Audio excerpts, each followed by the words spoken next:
What I'd like to share with you today, brothers and sisters, is my findings regarding the, as some call it, Abrahamic promise, in which Yah told Abraham that his descendants would spend 400 years in a land which was not theirs, and in that land they will be enslaved and mistreated, and afterwards come out with great possessions. Now, many of us have always assumed or been taught that that prophecy was fulfilled when the Israelites were held captive in Egypt. That was my belief for a very long time, until I actually sat down and took a look at the prophecy and what Scripture says regarding how long the Israelites were in the land. And what I came to discover is that they were in the land roughly 200 years or so. Therefore, that prophecy was not fulfilled in that time, and there would remain from that point and a future fulfillment of that prophecy. If it was not fulfilled in Egypt, it had to be fulfilled from that point to our day or sometime in the future. So we're going to just delve into why that prophecy was not fulfilled during the Hebrews' captivity in Egypt. That prophecy can be found in Genesis chapter 15, verse 12 through 14. And it reads, "As the sun was going down, Abram fell into a deep sleep, and a thick and dreadful darkness came over him. Then Yah said to him, Know for certain that your descendants will be strangers in a country not their own, and they will be enslaved and mistreated 400 years. But I will punish the nation they serve as slaves, and afterward they will come out with great possessions." Now we understand from Scripture that the Israelites were treated very well during the time of Joseph in Egypt. So, in considering the 430-year stay, we know from the start that we will have to cast aside all the years of Joseph's life, because according to Scripture, the Egyptians treated them very well because of Joseph's famed service in the land. And yet that can be found in Genesis chapter 45, verse 16 through 20. And it reads, "Now the report of it was heard in Pharaoh's house, saying, Joseph's brothers have come. So it pleased Pharaoh and his servants well. And Pharaoh said to Joseph, Say to your brothers, Do this, load your animals and depart. Go to the land of Canaan.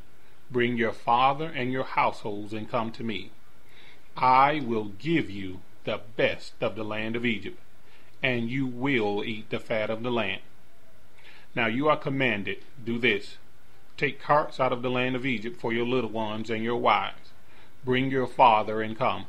Also do not be concerned about your goods, for the best of all the land of Egypt is yours." So we have Pharaoh telling them, don't worry about your possessions, because I'm about to hook y'all up. So, can you imagine it? Somebody telling you to leave behind everything you got because what you have doesn't compare to what I'm about to give you. Okay? So that's what we had going on there. But first, we need to do a little backtracking.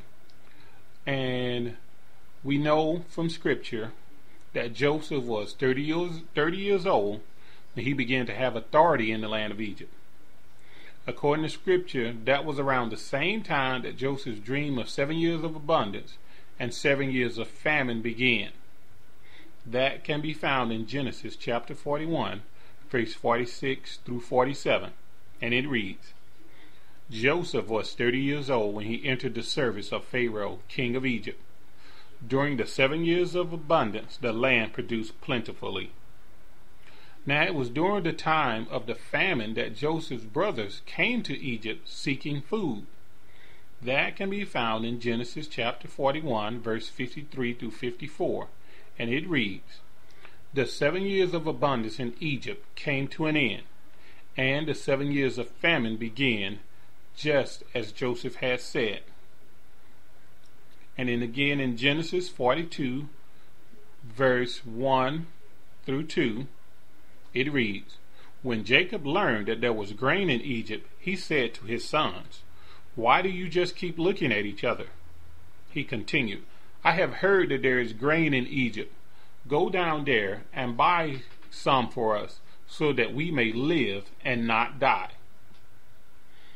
Also, this is further proven in Genesis chapter 42, verse 5, and it reads, "So Israel's sons were among those who went to buy grain, for the famine was in the land of Canaan also." Now we know from Scripture that it was during the 2nd year of the famine in which Joseph brought his father and brothers up from Canaan to live in the land of Egypt.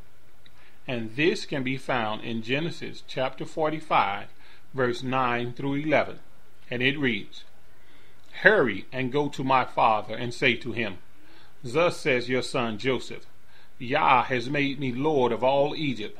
Come down to me, do not tarry. You shall dwell in the land of Goshen, and you shall be near to me, you and your children, your children's children, your flocks and your herds, and all that you have. There I will provide for you, lest you and your household and all that you have come to poverty. For there are still 5 years of famine.'" Therefore, we know that Joseph was approximately 39 when the Israelites arrived in Egypt. Okay? Remember, he started his service at the age of 30. Then there was the 7 years of plenty, which will take his age to 37. And then within the first 2 years of the famine, as we just read, it was in year 5 when he went and got his brothers, so that means 2 years had passed. So Joseph was approximately 39 to 40 years old. And we also know from Scripture that Joseph died at the age of 110 years old. And that can be found in Genesis chapter 50, verse 26. And it reads, "So Joseph died at the age of 110. From there, we can calculate that the Israelites spent approximately 71 years in Egypt during Joseph's life alone, wherein they were not oppressed by the Egyptians. We have this fact reiterated in Genesis 47, verse 5 through 6. "Pharaoh said to Joseph, 'Your father and your brothers have come to you, and the land of Egypt is before you. Settle your father and your brothers in the best part of the land. Let them live in Goshen, and if you know of any among them with special ability, put them in charge of my own livestock.'" So now that we have been able to determine the length of time in which the Israelites lived receiving the best from Egypt, let's begin our adjustment to the time of enslavement and oppression. Okay? Scripture tells us that the total time spent in Egypt was 430 years. We find that in Exodus chapter 12, verse 40 through 41. And it reads, "Now the length of time the Israelite people lived in Egypt was 430 years. At the end of the 430 years, to the very day, all of Yah's divisions left Egypt." So, if we subtract 71 from 430, we are left with only 359 years of possible enslavement and oppression at the hands of the Egyptians. Remember, the 71 is, we got that figure from Joseph's age at death, which was 110, and we know he was approximately 39 when his family came into Egypt. So if you take 39 if you subtract 39 from 110, you get 71. So that's where 71 is coming from. And now we subtract those years, because that's the length of the time that they spent in the land with Joseph while he was alive. That was 71 years. We take that from 430, and we are only left with 359 years of possible enslavement and oppression. Prophecy not fulfilled. We can end our discussion right here, folks. We could. However, there's more.